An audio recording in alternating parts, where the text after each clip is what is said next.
Hey everybody, welcome back into the Live and Learn podcast. So we had a great weekend. Daylight savings is now in full effect, which means it'll be dark at about 4:30 in a week or so, which sucks. Don't know why it happens. I hate it. But all we can do is complain about it. Maybe a political official will change that in the future. Until then, we are stuck with this. But the weather has been great, so we're happy about that. It was like 19 degrees on Wednesday. And if that means global warming and climate change mean it's 19 in November, well, so be it.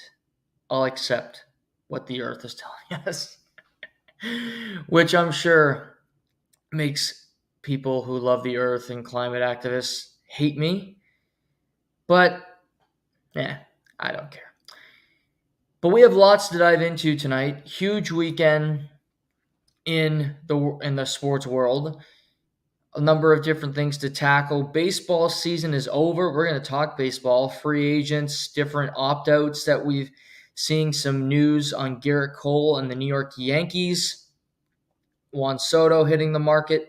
So unlikely we'll see any big signings until December, potentially January, because that's just how baseball works.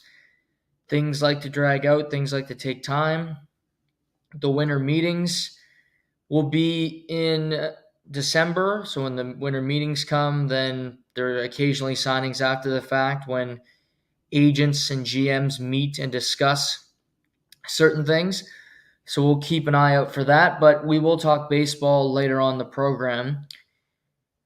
Well, let's start with quick hits and a bunch of news today. Let's start with Dallas. Behind me, AT&T Stadium in Dallas. And the Cowboys lost again yesterday. They're now 3-5 on the season with the Eagles this upcoming weekend. Micah Parsons has been hurt for weeks. No DeMarcus Lawrence. No secondary receiver, but they didn't have one all year long. And now we learned yesterday that Dak Prescott injured his hamstring. Didn't play a whole fourth quarter. And today we see that his hamstring injury is worse than they initially thought. He will miss multiple weeks, according to Adam Schefter of the Mothership. And multiple can mean a bunch of different things. But he won't be playing this upcoming weekend against the Eagles. There's a decent chance that he will be put on IR, which means he'll miss a minimum of 4 games, which will wipe him out for the entirety of the month of November. So the Cowboys are in trouble. The Cowboys, 3-5, division game. They have to play the Commanders twice. They have to play the Eagles twice down the stretch. Here's a couple things. Just let's be honest about the Dallas Cowboys. The Dallas Cowboys suck. A lot of teams in the NFL suck this year. There are 9 teams with 2 wins. 9. And we're wrapping up week 9. So there's a lot of crap football being played. There's a lot of bad teams, a lot of bad coaches, just a lot of crap. But the Cowboys, yes, they have one more win in the group I just said, but they are also a crap football team. They are poorly coached, they are poorly talented, and they are poorly run by Jerry Jones. Jerry Jones thought it was smart to go into a season with nobody that can play the running back position. Let's bring back Ezekiel Elliott. Oh yeah, he was benched, healthy scratch, didn't travel to Atlanta this past weekend because he doesn't show up to meetings on time and possibly out of shape. Rico Dowdle. Okay, way to go, Rico Dowdle. Not a great player, not a great running back. They possibly could have signed Derrick Henry, who wanted to go to Dallas because he's from Dallas. But no, he wouldn't fit into their system, was not the right choice. So no, Derrick Henry goes to Baltimore, where he already has 1,000 yards rushing after 9 games, and he also leads the NFL in rushing touchdowns. He got his 100th career rushing touchdown yesterday against the Denver Broncos. So Dak could play every game down the stretch. The Cowboys aren't making the playoffs. Not happening. No way. No how. They are the third best team in their division out of 4. They won 12 games the last 2 years. They won't win 6 this year. Dak Prescott hasn't played well, but he's got nothing around him other than CeeDee Lamb, and CeeDee Lamb is now banged up with a shoulder injury. He's questionable to play this upcoming weekend. So the Cowboys are very much in sell mode. Trade off pieces that teams want and move on. They're paying over $120 million next year to Dak and CeeDee Lamb, which makes it tough to build a good roster around them, and they don't have it right now. Their play designs are boring. Their play calling is boring. They're so safe. They don't take risks. They tried a fake punt yesterday that was an unmitigated disaster. Big changes are coming to this team.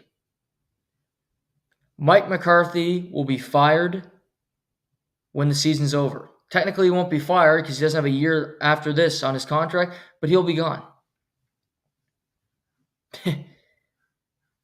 He won't be brought back. They'll pick a new head coach. And will he be a good one? Probably not. Because Jerry hires guys that he can control, that he has the full say over. So, I don't know. I look at this situation and I just see a bad team with a decent quarterback, but he's playing with crap, so it makes him below average. A great wide receiver who's on an island, and Micah Parsons, who's never healthy. He does more on his podcast than he does on the field these days.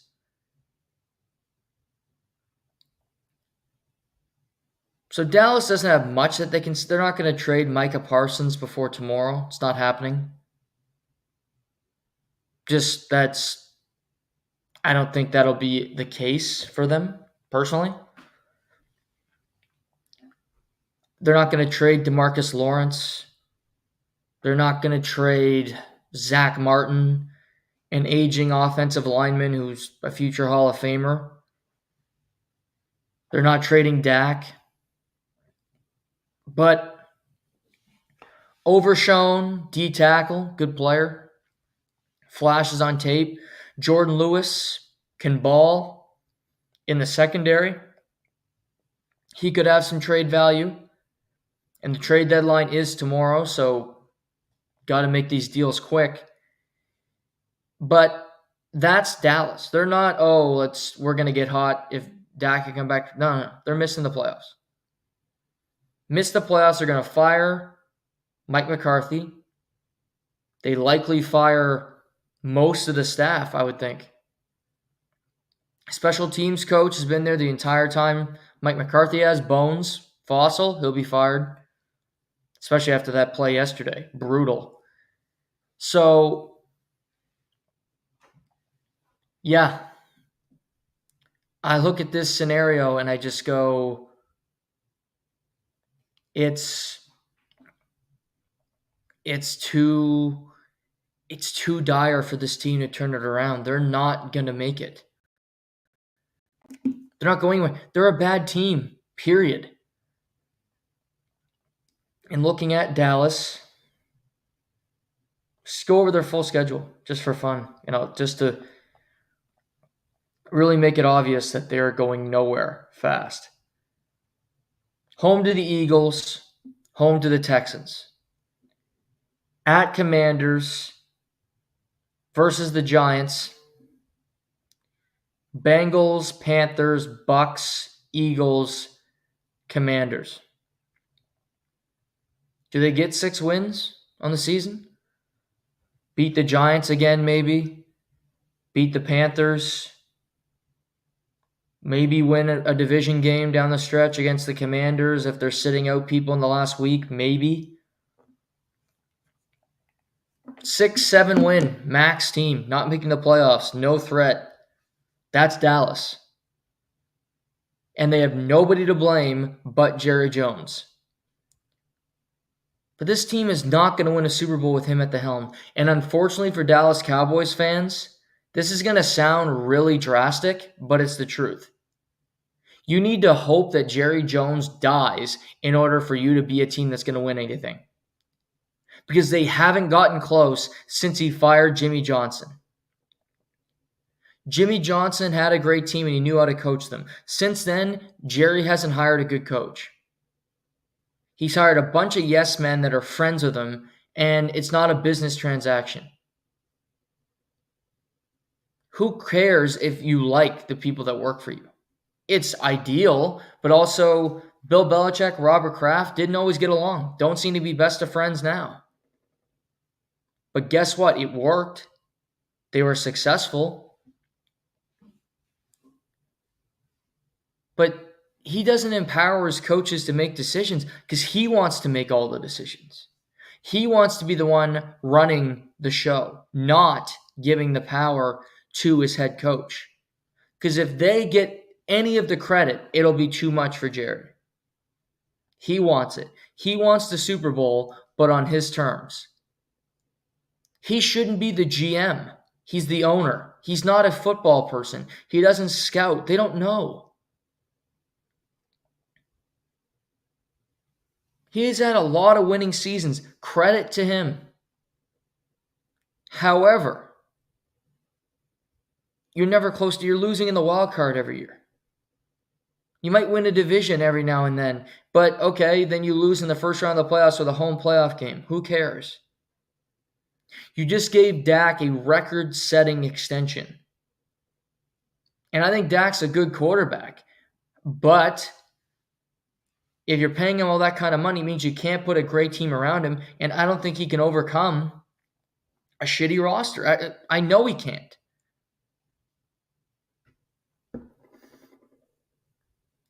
They're in tough. Their only hope playing the Eagles is that the Eagles make really stupid decisions. The Eagles are 100 times better roster than the Dallas Cowboys.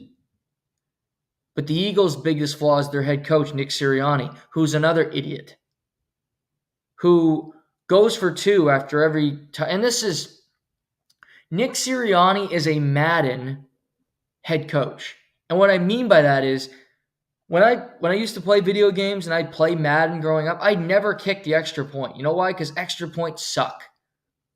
And I'd go for 2. And oftentimes I wouldn't get it. But I'm playing the game.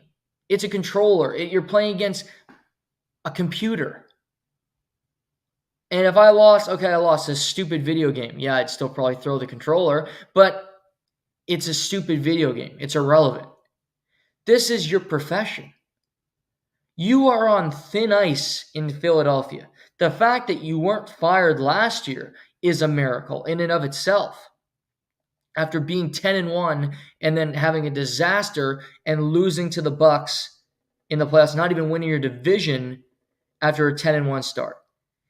You're crushing Jacksonville yesterday. You have a 22-0 lead at one point, and you have to somehow beat the Jags 28-23, just barely getting by them. Because you'll go for 2, and you will try these 4th downs that make no sense, and the play call is horrible. So to me, with Jalen Hurts, the way he's played great the last month. The way he's playing, A.J. Brown healthy, Devontae Smith, Saquon Barkley doing crazy things, jumping over people backwards.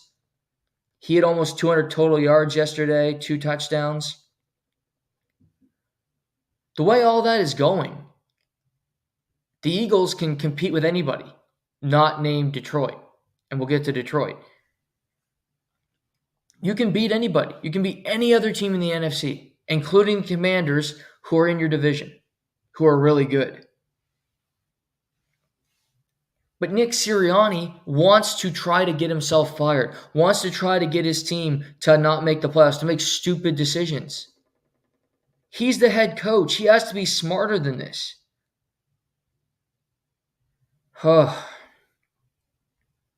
Eagles, Cowboys is always fun. Eagles will likely be a sizable favorite on the road in Dallas, which is always scary. No Dax, even a bigger favorite with Cooper Rush under center. But that division's interesting because two teams are really irrelevant, the Giants and the Cowboys. And then you have two teams that are playing good football. Washington, who are 7-2 with a rookie quarterback, and Philly with Jalen Hurts and them trying to turn things around after their disaster season last year. We'll talk about that game more as the week goes on here on Live and Learn. Other news today in quick hits. The New Orleans Saints, who lost their 7th in a row yesterday to the Carolina Panthers, fired head coach Dennis Allen this morning. His third season with the team, he was 18-25 as a head coach. And he felt this coming. The Saints beat the Panthers in week 1 by 40 points. 8 weeks later, the Panthers beat the Saints outright as a 7.5-point dog with Bryce Young, who was benched and then comes back under center at quarterback. That's where things are for the Saints. We're 2-0, 90 points in their first 2 games. They've lost 7 in a row. Michael Thomas, former Saints wide receiver, calling out Derek Carr on Twitter, saying his passes, his play led to Chris Olave getting another concussion yesterday and being carted off during the game against Carolina in a scary moment, but he is okay. But then his brother said, my bro's okay, but it's not worth it in New Orleans. Meaning not worth it to play there with the risk because of how awful the team is. True. Then you had Khalil Saunders go on Twitter after the game, and I want to pull up these tweets for you because they're fascinating tweets about what was going on.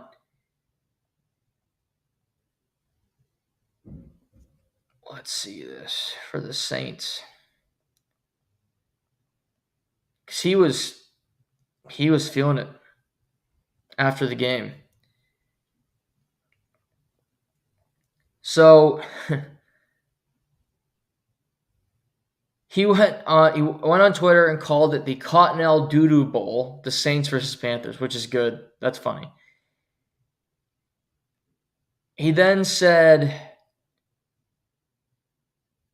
that he said, feels like you're taking 1 step forward, then taking 4 back. He said, we can't complete a pass to save our life. What a joke. Cam Jordan, leader of the team, also went on Twitter and apologized to every fan for that loss. And so here's more Khalil Saunders. Fans say keep losing so we can get the number 1 pick. Hell, throw me in at a quarterback. Shit, let's have something fun to watch. Oof. Motherfuckers is cheekbones. Shake my head. New Orleans, y'all deserve better. My only goal is to finish above 500 at this point. Wow. Also, fun fact, Dennis Allen has been head coach twice, obviously fired twice in Oakland and in New Orleans. Derek Carr was his quarterback at both times when he was fired. Coincidence there? I don't know. Derek Carr is not a great quarterback. This team, this is the team that I thought that they won the first two games, and I had to do an apology on the podcast. And I'm looking at them going, this team's awful. And they are. They just lost to Carolina, who stink. It's hard to lose 7 games in a row. They've done it. The Titans don't do that. The Patriots don't do that. Carolina didn't do that this year. Carolina now has the same record as the Saints at 2-7. Both are relevant teams, both teams going nowhere with no direction.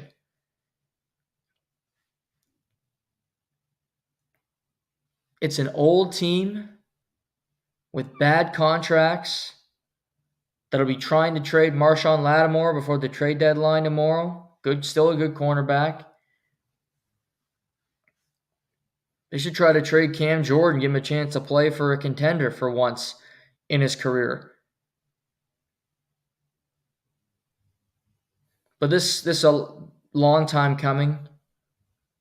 This was, you look at it and go, yep, you lose to the Panthers. That's the straw that breaks the camel's back. It's just the look of it, the feel of it, just how bad that team is, how just in complete disarray they are with their ownership and everything.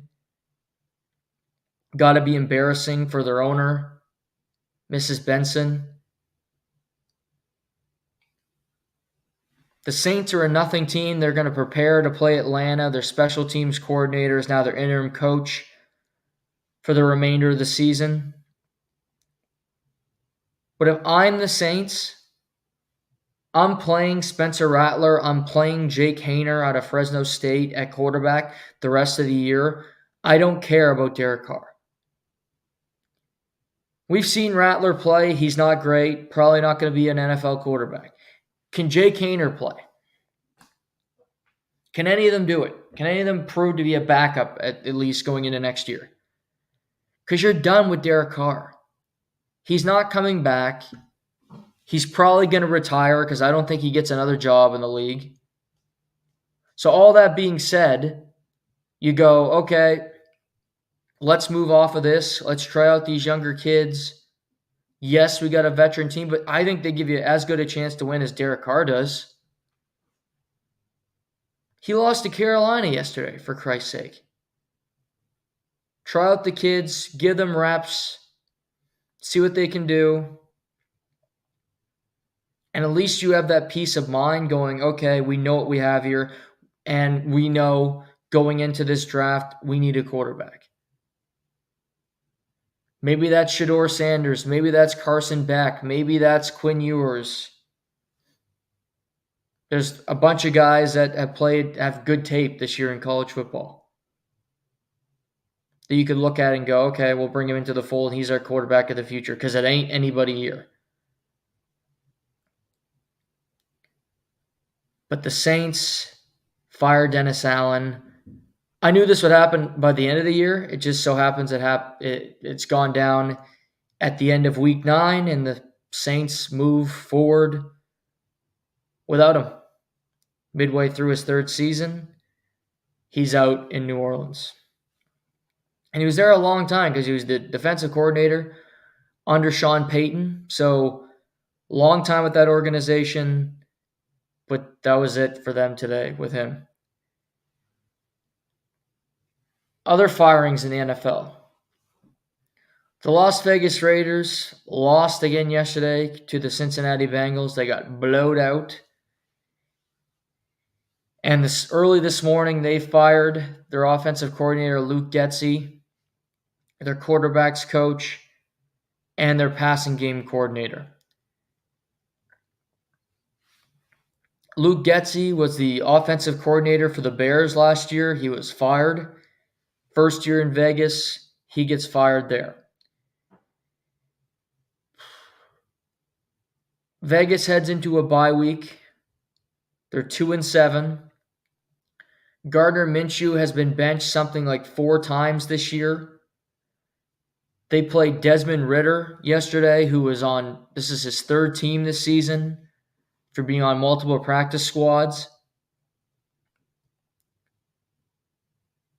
Vegas is just another team that I look at and go, I don't know where you're going. Antonio Pierce, is he a good head coach? I think they play hard for him. But that doesn't mean he's a good head coach. But I think they play hard for him. Devontae Adams was traded to the Jets. I still think that's a good trade for Vegas because the Jets aren't going to make the playoffs. And you get that money off the books. You don't have a quarterback on your roster. That's apparent. You have two tight ends. One's a blocking tight end in Michael Mayer. One's a stud, Brock Bowers out of Georgia. Love him. Nice to have for whatever rookie quarterback you bring in next year to pair with him. There's some foreshadowing for you. Other wide receivers, Jacoby Myers, a 2 or a 3. Running backs, Alexander Madison. They got nobody. That Zamir White, no great running backs. Love Max Crosby. He's a stud. It's like the Saints. It's an older team with no quarterback, shitty skill position players, and a bad offensive coach. I don't know where you're going with that. I don't know how that's going to be successful, where that's going to translate. Since going to Vegas, I have a soft spot for Vegas because I love the city. And they have a beautiful Allegiant Stadium. Oh, my God. What an art piece that is. Beautiful field. Love it. Heat. Daylight savings. Don't care. It's like 30 degrees. Dark outside. Love it. 40 degrees. Let's look up weather in Vegas just for fun. Going off topic here for a second, but let's see here. Vegas. Oh, home away from home. Today in Las Vegas, 19 degrees. Oh, great temp. And sun. Not too warm, but just a nice temperature. Don't got to wear a jacket, nothing. I'm not wearing a jacket now. I mean, normal people. So, the Raiders, I don't know. I don't know where they go from here. I doubt they fire Antonio Pierce. I think he'll be brought back. But they'll very much be in the market for a quarterback.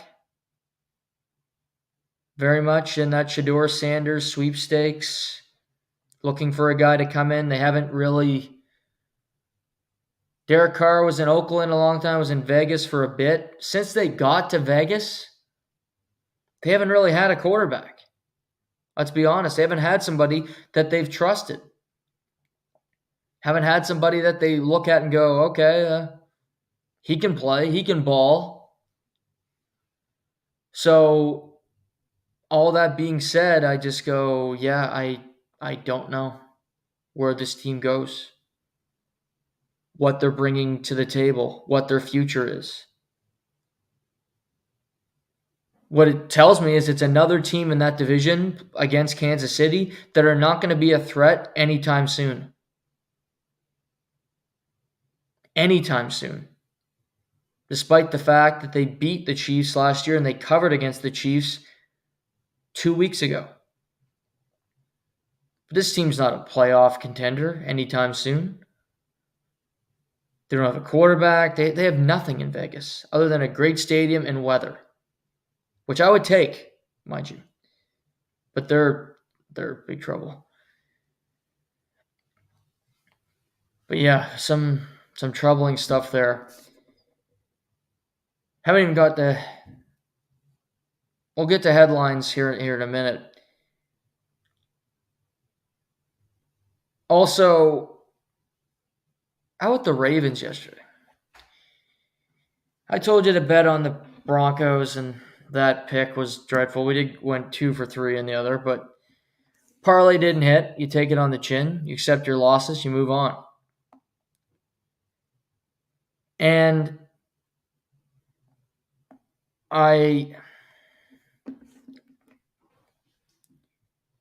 Baltimore is a frustrating team. because you watch them and go, God, they're good. Lamar's playing better than he ever has. True. Lamar should be the favorite for the MVP despite the fact that he's already won it twice, in my mind. Josh Allen will be putting that. No. I think Lamar's been better. And we still got a long ways to go here. But if I'm going MVP after 9 weeks, it's Lamar Jackson, personally, for me. I just think he's done more. But if you want to pick Josh Allen, I wouldn't push you on it, but right now it's a coin toss. Josh Allen plus 290 on FanDuel Sportsbook, Lamar plus 300 on FanDuel Sportsbook. So it's very much anybody's game right now. And then it's a sizable drop. Mahomes, Jared Goff, who I absolutely should be in the mix. Jared Goff. Jaden Daniels, all at plus 700. But Lamar's ability just to play in the pocket, to find open guys, his connection with Zay Flowers in his sophomore year, and by no means having a sophomore slump. The kid can do everything. So unique, so fast. Yesterday, he ended up having himself a day. Let's check out Zay Flowers in a 41-10 victory. He had 5 catches, $127, 2 touchdowns for the Ravens, including a 53-yarder. Lamar, 16 for 19, 280, and 3 touchdowns. And he only ran 3 times in the game for 4 yards. Didn't have to. Could do whatever the hell he wanted. Derrick Henry, 23 carries for $106, 2 touchdowns on the ground. But just overall, you look at Derrick Henry, 1,000 yards already on the season, 1,052. 11 rushing touchdowns on the season. Zay Flowers this season, 46 catches, 654 yards, 3 touchdowns. Only 2 drops. So the Ravens are legit. The Ravens are a scary team. They're playing at their best. They can beat anybody, including Kansas City, including Buffalo. But I want to see it more consistently. I want to see them not lose to Cleveland, not lose to hapless Vegas. You look at Lamar's second in passing yards, Lamar's second in passing touchdowns, only to Baker Mayfield. Zay Flowers, 5th in receiving yards behind CeeDee Lamb, Garrett Wilson, Jamar Chase, and Justin Jefferson. Good list. So Derrick Henry has 150 more yards than the second leading back in the NFL, and that is Saquon Barkley. Now, he has played one more game than Saquon Barkley, but hey, still Saquon had a hell of a day yesterday. But the Ravens, they're just they got Cincinnati on Thursday in an awesome Thursday night game. Cincinnati, who are 4-5, who I also like. Cincinnati, who need that win on Thursday. Cincinnati, if they win that, they're a game back of Baltimore in the standings, and they played them again this year.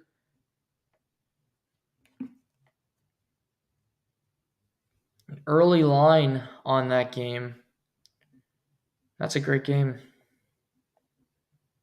Ravens -6 as we currently talk here, which is a big number, even though the Ravens are at home. Joe Burrow has been playing great as well. Quietly, because the Bengals have lost 5 games, he's been awesome. Joe Burrow yesterday, 27 for 39, 250, 5 touchdowns, 1 interception. But if you look at his season, 20 touchdowns, 4 interceptions, 250 passing yards a game, completing 70% of his passes, a 108 quarterback rating. If they were winning consistently, he'd be in the MVP conversation. Old Joe Burrow. AFC North is still very much alive, other than Cleveland, who are done after they got crushed against my Chargers yesterday. That game on Thursday night will be a lot of fun. That's for sure. Let's move into headlines quickly before we get to our feature stories, because there's just so much football from the weekend that I want to get to with all of you. Macklin Celebrini. Remember him? First overall pick, San Jose Sharks. He has not played since opening night when he was injured. He had 2 points in his first career NHL game, but didn't finish it. He will return to the lineup for the San Jose Sharks tomorrow after missing almost a month with a lower body injury. Macklin Celebrini will play tomorrow night against the Columbus Blue Jackets. So I just wanted to bring that because I realize you might be in bed by the time this game starts, 11:30 puck drop. But I watched this first game. The kid can play. A lot of really good attributes. Fast, he is small, and that's going to be troublesome because he got injured his first game after taking a hit. But I'm just excited to see him get out there and play, finish a game. San Jose's been better of late, winning 2 of their last 4. And just to see Macklin be out there will be a good thing for those fans. Good thing Will Smith, another guy they had in the first round the year prior, got his first 2 career NHL goals the other night. So some of the younger players starting to produce, starting to get an opportunity. I doubt we see San Jose loan Macklin Celebrini to Team Canada for the World Juniors.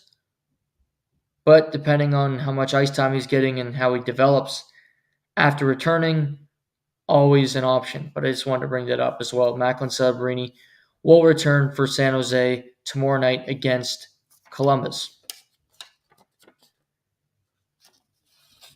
Okay. We're going to still talk some football in a bit, but let's pivot to Major League Baseball. The World Series is over. Congratulations to the Dodgers, as we talked about last week. But now we pivot into free agency, where rumors will be out there. The Toronto Blue Jays are in on Juan Soto. Everybody freak out. The Toronto Blue Jays are trying to trade for big name player. But really, free agency begins with Juan Soto, formerly of the New York Yankees. Didn't say glowing things about the market, didn't say glowing things about his time, didn't really give them the inside track on signing him. Jeff Passan has said, in no particular order, the Yankees, the Mets, and the Dodgers will be in on Juan Soto. And everybody else is pretty much pretending to be in the mix. Every other team can say that they're interested in Juan Soto, but 1, I don't know if he'd go there.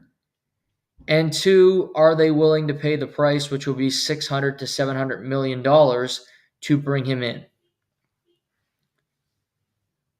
He is repped by Scott Boras, who hasn't been great lately when it comes to getting his clients what they want, which is long-term deals with lots of money.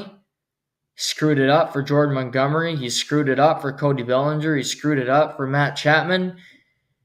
But he's got his piece now. He's got a great player who can do it all. He's a World Series champion. He was arguably the Yankees' best postseason player, much better than Aaron Judge. He can be the best player on a winning team. He did it with the Nats. So to get a corner outfielder, to get a guy with a great arm, maybe the best plate discipline in Major League Baseball, you're going to have to pay. I joked about the Blue Jays just a minute ago, and I want to reiterate this. Don't fall for that. I'm still not so sure that they were ever that close to Shohei Ohtani because I don't think Shohei Ohtani was going anywhere other than the Dodgers. And you can use a team's not close if you're leveraging another team to go where you actually want to go. Like, for instance, I could say, you know what, Winnipeg, Manitoba, I'd love to come work for you, but then I have a deal with Vegas, but I want a little more money. This is a hypothetical. I have no intention of going to Winnipeg and freezing my ass off and being miserable, dark at 4 o'clock in the afternoon. I'd rather go to Vegas and be still dark, but happier. So it's leverage. I don't think Ohtani was ever coming to Canada. I don't think he was ever playing for the Blue Jays, but I might be a hater, you might say, or I might just be right, which is often the case. Don't, Blue Jays fans, this is just to help you. Don't believe it when you read a story from Steve Phillips or from one of the Sportsnet little geek guys, Ben Nicholson Smith, whoever their names are, that tell you the Blue Jays are in the mix on Juan Soto. They're not in the mix. They're not getting him. He's not coming here. He's not taking a meeting. He's not getting a private bird. He's not flying commercial. He's not coming to Toronto, period. You might re-sign Vladimir Guerrero Jr. Way to go. Good player. Keep him in-house. Sure. Whatever. Not too many years, but go ahead. But Juan Soto, not coming. Not coming here. You can pick around the edges. There's other good players, certainly. But this is just for your sanity now, because I care. Well, I pretend to care. But I really want you guys to be aware he's not coming. So don't read, when you read a piece and it says it's a bunch of malarkey. It's a fugazi. It's a trap. Don't buy into it. Thank you. I believe Juan Soto is going to stay in the Bronx with the Yankees. The reason I say this is the Yankees are in a tough spot because they got to the World Series, but they didn't win it. They got a taste. They're like an addict. You got a little taste, but you didn't have enough. You need more. And now their fans say, we got a team that can get to the World Series. We just need a little bit more. We can let old man Rizzo walk for $20 million and not pick up his option, which is what they did this weekend. We can let him go. We cannot re-sign Gleyber Torres because all he does is complain about playing different positions, and he's not that good a hitter anyway. Let's let him go. Let him go to Baltimore for mid-level money. But we can't lose Soto. He's our best player. I was Judge. Oh, wait. Who is it? But we got both of them. We can't lose them. And Volpe's coming along. Getting better. Good in the field. Okay, we can let Verdugo walk. That's fine. But we can't lose these players.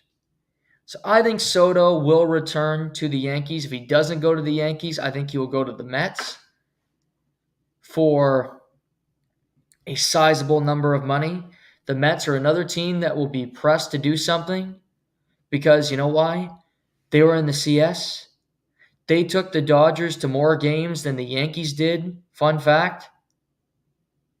They had a crazy second half of the season where they made the playoffs. But I believe that Soto will stay. I'm going to say he's 26 years old, 13-year deal, $650 million, which just saying it out loud is crazy. That's $50 million a year for Juan Soto. That's my guess. That's my estimate. $650 million divided by 13. Could be more. I don't think it'll be less than that. But I do think Juan Soto stays in the Bronx, plays out his career with the Yankees. And I think they believe that they have to keep him, even if they don't want to pay him that amount of money. The Yankees also had to make another decision. Well, it's a mutual decision. Gerrit Cole on Saturday opted out of his contract, which was 4 years, 140 odd million. By opting out, he opts out of the remaining 4 years, and he could re-enter free agency and potentially make more money. The Yankees had till today at 5 o'clock to decide what they wanted to do. If they used their option, they would have to include a 5th year, and it would be $160 million coming to Gerrit Cole. However, in a surprising turn of events, they agreed to a 4-year, basically the same deal, 4 years, $140 million, with no 5th year included. They said extension talks will continue. They'll be ongoing in the offseason. But Gerrit Cole, who missed most of the season last year, Gerrit Cole, who was a disaster in the 5th inning of Game 5 of the World Series, staying with the Yankees 4 years, $144 million. And they keep their quote-unquote ace in-house. Gerrit Cole will be 35 in September 8th. Good birthday. Just saying. Was 8-5 this year, 3.41 ERA, 99 strikeouts. Couple things here. I have a good personal friend of the podcast, Casey Ward, who loves the Yankees. Loves them. I don't know how he got his Yankee fandom, because that's odd for him, because he doesn't really root for the big brands. He hates the Maple Leafs. He hates the Cowboys. But he roots for the Yankees. Maybe because he thought they would win something for him. Haha. But he loves them. And he's messaging me, kind of asking me my thoughts on different players and where they'd end up and what's happening. And I said this verbatim to him. If I'm the Yankees, I'm not paying Gerrit Cole that amount of money. You might go, no, you're crazy. He's injured. He's 34 years old. That's 4 more years. And I just feel like this guy is going to need Tommy John at some point, and you're going to miss a whole year of this. He almost had Tommy John this year. And yes, Verlander was good until his late 30s, and Scherzer was good until his late 30s. But they also were unavailable a lot and hurt. And they were really good in the big moments, unlike Gerrit Cole. And there's also options. You don't just say, okay, well, Gerrit Cole is gone. How are you going to replace him? He's a great pitcher. Sure he is. Blake Snell is a free agent. Blake Snell, who's Mr. 5 innings. Blake Snell, who has pitched in the World Series, pitched very well in the World Series. Who is 2 years younger than Gerrit Cole, who I don't think will even get a 5-year contract, who had a 3.12 ERA this year. Pitched 20 games. He's had health issues. But do I like Blake Snell a lot? I do. And it seems like big games, he will pitch deep into the game if you let him. Thank you, Kevin Cash. But Blake Snell, who's a multiple-time Cy Young winner, available. How about Corbin Burns? They saw him all year in Baltimore. Won a Cy Young with Milwaukee. Traded to Baltimore in the offseason. Had a pretty damn good year, I'm going to add in, Corbin Burns. Really a competitor. Only 30 years old. 2.92 ERA, 181 strikeouts, 15-9 record. The guy can do it. 60-36 over his career. 3.19 ERA for a career. That's a really good pitcher. He's an ace still at 30 years old to me. He didn't have a great second half, but neither did the rest of the Baltimore Orioles. They really just fell apart. They should have won the AL East. They handed it to the Yankees.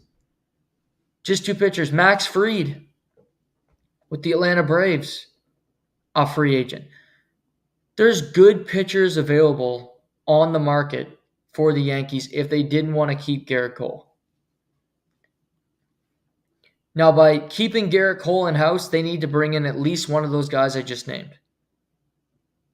Because Nestor Cortez, I don't know where they go with him. I don't trust him. I don't think they trust him. Didn't have great numbers the last couple of years. Hurt a lot. That's a problem. Carlos Rodon. Carlos Rodon, 4 ERA, not good in the postseason. 32 in December. He could go. Stroman, they didn't trust to pitch in the playoffs. Stroman was left off the roster multiple times. Was never used. 34 in May, if you can believe it, Marcus Stroman. Keep Luke Weaver, obviously, in the pen. He's awesome. But they need pitching help. They need starting pitching. Nice to have Walker Buehler, also a free agent who got the final out in the World Series. Do they want to give him a chance after multiple after multiple Tommy John surgeries? I understand wanting to keep a good pitcher in-house. I don't like paying him that much money. But the Yankees are in a tough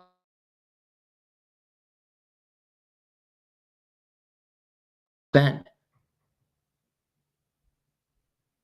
They're gonna spend too much money and not win again, probably. Not get back to the World Series. If you think about their path, they beat the Royals, who I looked at the Royals as a better team than most. But the Royals were a great turnaround. The Royals make the playoffs as a wild card in a really tough American League Central this year. We have a Gold Glove winner in Bobby Witt Jr., who's a superstar in the league. Michael Wacha, what a turnaround. Cole Ragans. They had one of the best starting pitching staffs in baseball, period.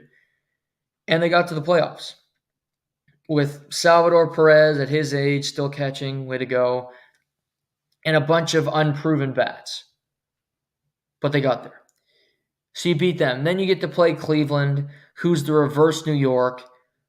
Spend little on payroll, try to draft and develop kind of Moneyball style, and make smart managerial decisions. And it wasn't enough. And they beat Cleveland in 5 games to get to the World Series. So you beat the American League Central to get to the World Series. Now, you might look up and go, how good's the American League going to be next year? Probably not that great, quite frankly. Houston is going to be different. Justin Verlander will likely retire, leave the Astros. Alex Bregman, their longtime third baseman, is an outright free agent. The way the Astros have done business the last number of years, he probably doesn't come back. They let George Springer walk after he was World Series MVP. They let him go to Toronto. They lose players all the time that were meaningful to them, that helped them win. I think Bregman would have gotten an extension from the Astros if he was going to stay by now, and he hasn't. He will be an attractive third base option for a number of teams. The Blue Jays, here's one I would believe. The Blue Jays will be on his list. And they need a third baseman who can hit for power and is good. I think the Yankees would be interested in Alex Bregman. Yeah, they hate Houston. We've heard Brian Cashman talk. He hates them. But Bregman's a good player. Hit 26 homers, 75 RBI, 151 hits this year, batted .260. It's a good season. Can still do it. So he won a Gold Glove. That helps us. That helps his case going into free agency.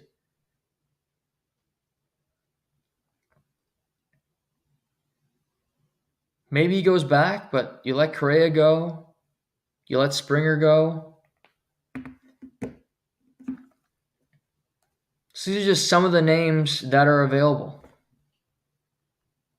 And like always, I expect the Yankees, I expect the Dodgers, and I expect the Mets to be active. The polar bear, Pete Alonso, free agent, has only played for the Mets. Scott Boras client. Where's he going to go? Wouldn't he make sense to go play for the Yankees? They need a first baseman. They let Anthony Rizzo go. I don't think the Mets could let him go there. They'd have to match that offer for him to stay. The polar bear. But I think we'll see some bidding wars between teams that just don't want the team around them to get him. Dodgers will be dangerous again. Absolutely, because they'll have the best team going into the start of next year. Because they're still going to have Yamamoto. They're still going to have Ohtani. They're still going to have Freddie Freeman. Teoscar Hernandez is a free agent. He will be missed if they can't keep him.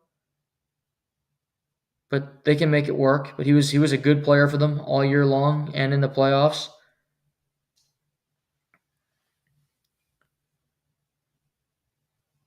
For the Blue Jays outlook, to me, they got two big decisions. Do you sign Vladdy this offseason to an extension? And do you trade Bo Bichette? I would explore trading Bo Bichette because I don't think he wants to remain in Toronto long term. Now, he has to stay as long as you keep him. I'm aware of that. But also, he's not a great shortstop. Makes a lot of bad decisions. So, and he's not healthy a lot either. He just had a disaster season last year. Teams would want him, certainly. But I wouldn't want to sign him to a huge deal alongside Vladdy. And you look at it and go, okay, yeah, this pair is going to win you a World Series. They have a team like right across the street that plays hockey that signed a bunch of players to big tickets and just believe that, oh, yeah, they're going to win us anything. No. Don't follow suit with the Maple Leafs and their plan on how to do things. So I would explore trading Bo Bichette. If I'm the Blue Jays, I would keep Vladdy. Now, how long's the deal and how much money? For a guy like him, who will be 26 in March, who does seem to get in better shape every year, credit to him. 323 last year, 30 homers, 103 RBIs, almost 200 hits.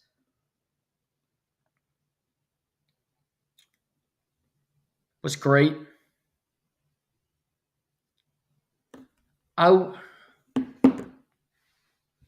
6-7 years. This isn't a deal where I go 10, 12 years on him. Again, he's a first baseman that can only play first base. He's never playing third. That's just not the way it's going to go. He's a good first baseman, certainly. An athletic first baseman that I think can try to do too much at times. He's had bad base running mistakes in his past that you can't forget.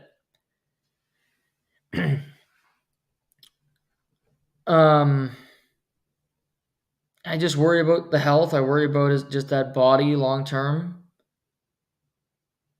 I would say 6-7 year deal for Vladdy I'd be comfortable with. Do I think he can be the best player on a World Series team? Probably, if you have a good team around him. And to be fair to Vladdy, the Blue Jays have not had a great team around him. Now, management have thought they've had a really good team around him, but they haven't. And with the same management coming back, the same manager, I really don't know where this team is at right now, the Toronto Blue Jays. I don't know what their outlook is. To me, I go, even with some additions, I don't see this team winning the American League East. Baltimore's still better. The Yankees are still better. Could you finish above Tampa, finish above the Red Sox? Sure. That's an option. But I don't see them as a threatening team. I don't see them an Alex Bregman away from being a contender in the American League. I'm not sure how active they will be in free agency, quite frankly, despite the fact that they know that they kind of have to be aggressive.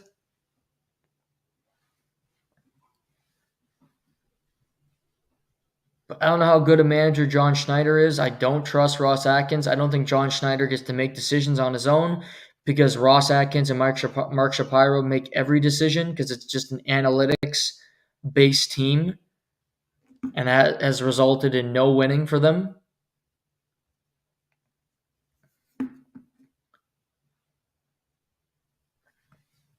But MLB free agency will be interesting. As I said, don't expect any signings right away because they like to wait these things out. The MLB winter meetings, let's see when those are.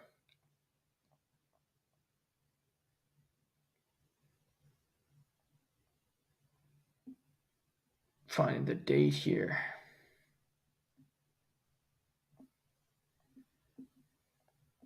Talking about what they're going to do at this meeting, not when the meeting is.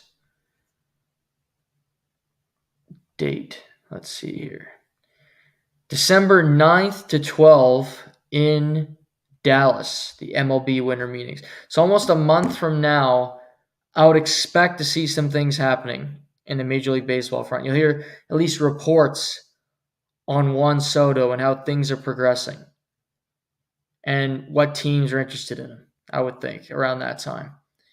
With agents meeting with teams and talking about potential landing spots for their clients. We will monitor this for Major League Baseball, as it's always interesting to see where these big names land for the following season.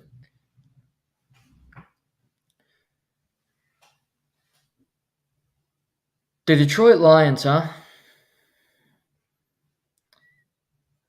Oh, they play in a dome. They won't be used to it in the frozen tundra, going to Lambeau Field, piss-pouring rain. Oh, yeah? Detroit kicked Green Bay's ass yesterday. The score, yeah, it was only by 10. They covered, as we told you they would. But that was an ass whooping.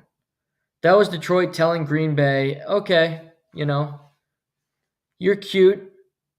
It's nice that you think you're on our level, but we're better than you. We're the Global Gym Purple Cobras, and we're better than you, and you know it. They whooped their ass. They've won in Minnesota. They've won in Green Bay already this year. 2 road games against divisional opponents. It's impressive stuff. They can run the football. They're so creative in the pass game. Talent all over the field. Jahmyr Gibbs is incredible.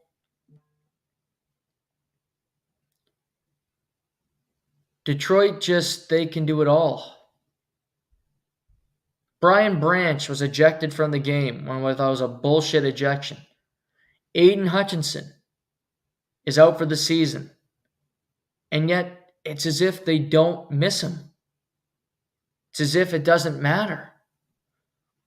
They just find ways to win these games.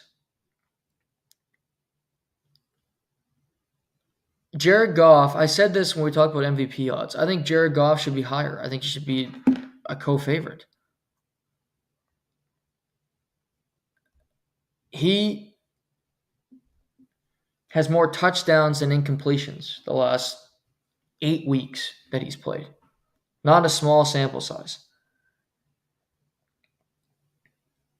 He's incredible in that way. I look at him, I just go 7-1, one bad game on the year, and that was against Tampa. They lost that game. But since that game, if you look at his season stats, 75% completion percentage, incredible. 14 touchdowns, 4 interceptions. But he's just efficient. He's also caught a touchdown this year. Doesn't run much, but he can if he needs to escape. Just this offense is so efficient. It's run so well. He spreads the ball around. Amon-Ra St. Brown leads the team in receiving, but only 464 yards. Then Sam Laporta, 300. Gibbs, 165. Montgomery, 161. Jameson Williams, 361. Khalif Raymond, 174. Tim Patrick, 177. Spread the ball around. Jahmyr Gibbs, having an awesome year. David Montgomery, having an awesome year. Both averaging over 4.5 yards per carry. Both with 7 rushing touchdowns. Montgomery, 110 carries. Gibbs, 103 carries. Gibbs is a spark plug that can do everything for this team. I would love them to get a pass rusher tomorrow before the trade deadline. I would.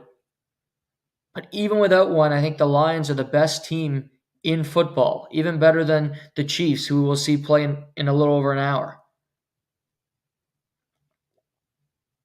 Now, back half of their schedule, they got some games, but they're going to be favored in all these games. At the Texans, this upcoming Sunday Night Football. Home to the Jaguars. At the Colts. Host the Bears on Thanksgiving. Host the Packers on a Thursday night. Host the Bills, at the Bears, at the 49ers. Host the Vikings to close out. That's some tough games. Division games against good teams, couple Thursdays in there. You get the Bills, who are good, who play tough. But yet, I think they'll be favored, most of them, maybe not in San Francisco, if they're healthy. But, I mean, everybody else, you go, yeah, I like Detroit. They just figure it out. Man, Campbell has that team. He said after the game, they didn't think we could play outside. Who cares? Let's just go out and kick ass. And they did in Green Bay. I'm to the point now where if they don't get the bye in the NFC, if they're not the number 1 seed, I will be flabbergasted. Because to me, they're the best coach. They're the best team. They got a great quarterback who fits the system so well. They get a 2-headed monster at running back. St. Brown's a stud. I love Laporta. Their offensive line is healthy, which is paramount. But Detroit's legit. Detroit can play with anybody. And they've beaten good teams this year. Beaten playoff teams. Just beat Green Bay. Packers, Vikings, Cowboys, Seahawks, Cardinals, Rams. And that's not an easy schedule. Only lost to the Bucs in week 2. They lost by 4 in that game. But, I mean, come on. All credit to them and what they've accomplished. Packers side of things, Jordan Love, I don't think he's had a very good season. They've won games. Malik Willis has actually run the offense better than Jordan Love at times, in my opinion. They can run the football really well. Josh Jacobs has been a beast. And he was their best offensive player yesterday, I would argue. He 13 carries for 95 yards at 7.3 a clip.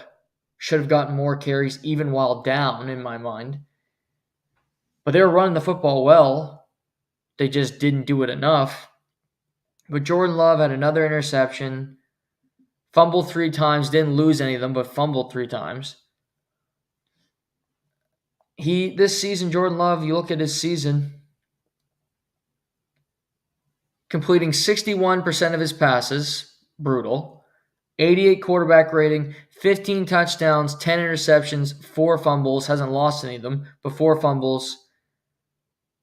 And he's missed games because of injury. Malik Willis has played better. He needs to learn when to accept that a play's just not going to work. Just too often he goes, I can try to make this happen. I'm on the run. I'm on my back foot. He threw a pick 6 yesterday that was awful. That can't happen. And the only reason it did happen was because his ego wouldn't let him throw the ball out of bounds. So I just look at this whole scenario and I go, Jordan, this team was going to be a playoff team. I believe that. The Packers are they're 6-3. I like their defense a lot. Xavier McKinney, Rashawn Gary. Think keep them in it, but they're threatening if Jordan Love can find his game. It was sloppy yesterday, bad conditions. I get that. But Jared Goff is in the same conditions, and he played well.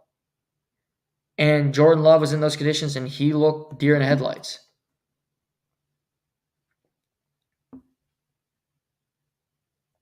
Packers at Bears this upcoming weekend. Host the 49ers. Host the Dolphins on Thanksgiving. At Detroit. At Seattle. Saints, Vikings, Bears. Again, I think they get 9-10 wins. At least. Maybe they get to 11. Couple 10-plus win teams in the NFC North. They're very good. They are not... They're below, right now, to me, they're below the Eagles, who they lost to in week 1. And I hate Nick Sirianni, but I like the Eagles just a little bit more, top to bottom. Their skill position, the way they do things, a little more in the NFC. I rate them higher than Atlanta. Atlanta's 6-3, and I like them. I love Kirk Cousins. He's played really well, and I think the Falcons are going to win the NFC South. And I think you could see the Falcons they already got 6 wins. They haven't had their bye week yet. 10 wins on the year, probably. I think so, at least. If you look at them, Saints, it's a win. Broncos, probably a win. Host the Chargers, at the Vikings, they could win that game. At the Raiders, Giants, at Commies, Carolina. 10-win team in the NFC South for Atlanta. I do rate them higher than Atlanta, though, top to bottom. I think they're better than Arizona. I think they're better than the Rams, top to bottom. But NFC West, we'll talk about NFC West more this week. But you look at it's so logjam. Arizona 5-4 has won 3 in a row, and Kyler's playing good football, and they're just kind of a fun team to watch. So many different players, gadget guys. They crushed the Bears yesterday. They're 5-4. You have the Rams, who are 4-4, who walked off to see a walk-off touchdown from Stafford to Demarcus Robinson. What a throw! What a catch! So the Rams are now 4-4. They're not going to be sellers at the trade deadline. San Francisco, coming off a bye week, they're at 4-4. They host the Buccaneers, so they go to Tampa. And the Buccaneers play tonight. So the Buccaneers will be on a short week after playing the Chiefs in Kansas City. And Christian McCaffrey returned to practice today. And it sounds like he is going to play. He's going to make his season debut this weekend for San Francisco. So that's a huge one. But 4-4. And then you have the Seahawks, who I have the least faith in, who head into a bye week at 4-5. Tough loss to the Rams. 49ers after that. Arizona, Jets, Cardinals, Packers, Vikings, Bears, Rams. End of the road for Geno Smith in Seattle. They'll be searching for a new quarterback. He leads the league in passing yards. Offensive line isn't great, but he threw 3 interceptions yesterday, including a 103-yard pick six. Oof. That's not good. Just dreadful stuff. And he's got 11 touchdowns, 10 interceptions on the season. It's not good. If you didn't know, folks, it's not good numbers, but it's been a lot of bad football in the NFL. A lot. If you just look at it. Patriots suck. Dolphins, they stink. They're 2-6. Tua's actually played well. Team can't win. Browns suck. Jaguars and Titans stink in the AFC South. Jaguars, they don't have their bye. They have two games before their bye. Host the Vikings at the Lions. Old Doug Peterson, he wanted to be that first head coach fired, but Dennis Allen beat him to the punch. He'll be number 2. Raiders suck. Broncos aren't great, but they're 5-4.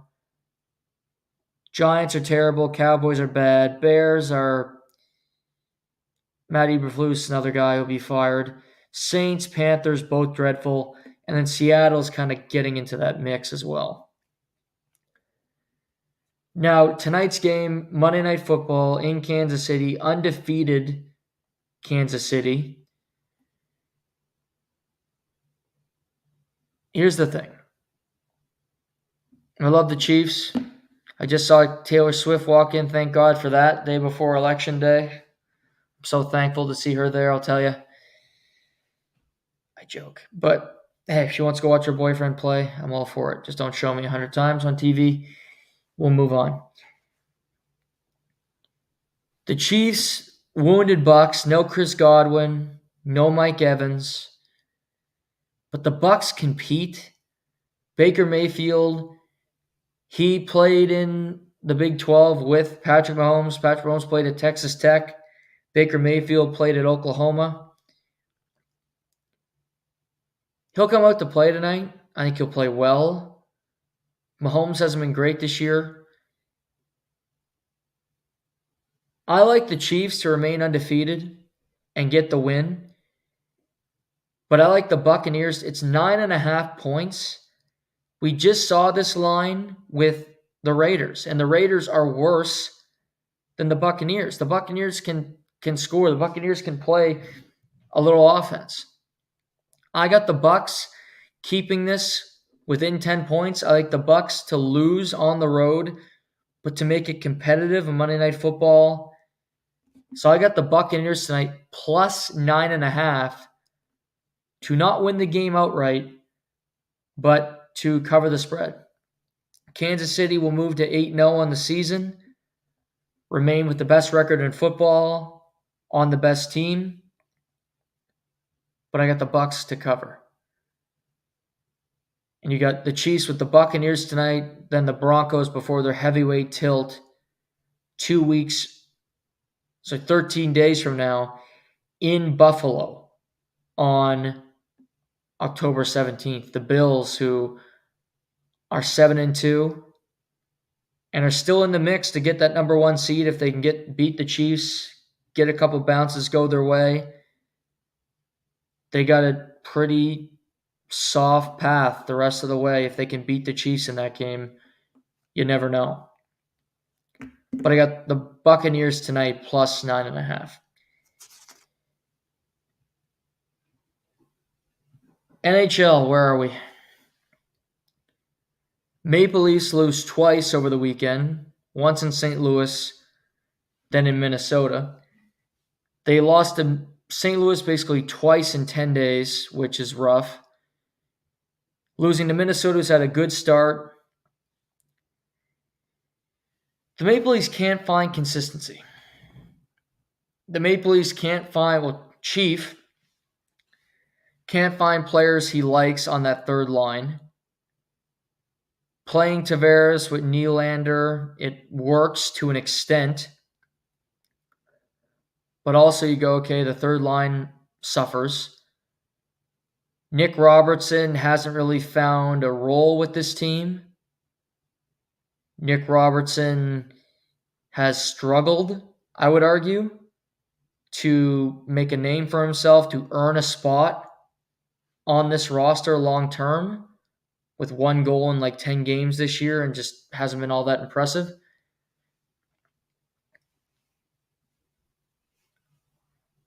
My biggest takeaway from over the weekend is, Austin Matthews hasn't been good this year. He's struggled, and he looks kind of played slow, tentative. He's not around the puck all that much, not that dangerous when he has it. This never happened with Keefe. It hasn't happened with Chief yet. Why do Marner and Matthews have to play together every game? I don't understand it. I don't get it. Both of them have left something to be desired on the ice this year. That game against Minnesota, that was a malaise game where Matthews he played, but he wasn't any good in that game, if we're being honest.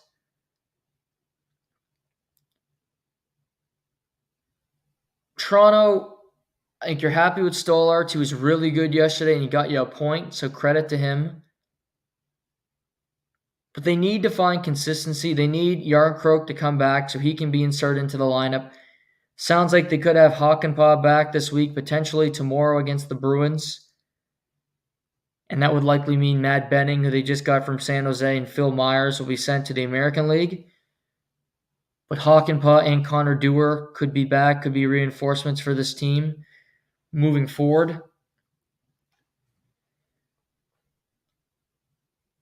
Vancouver and Toronto are similar, where I look at them and go, Pettersson's he's been worse than Matthews.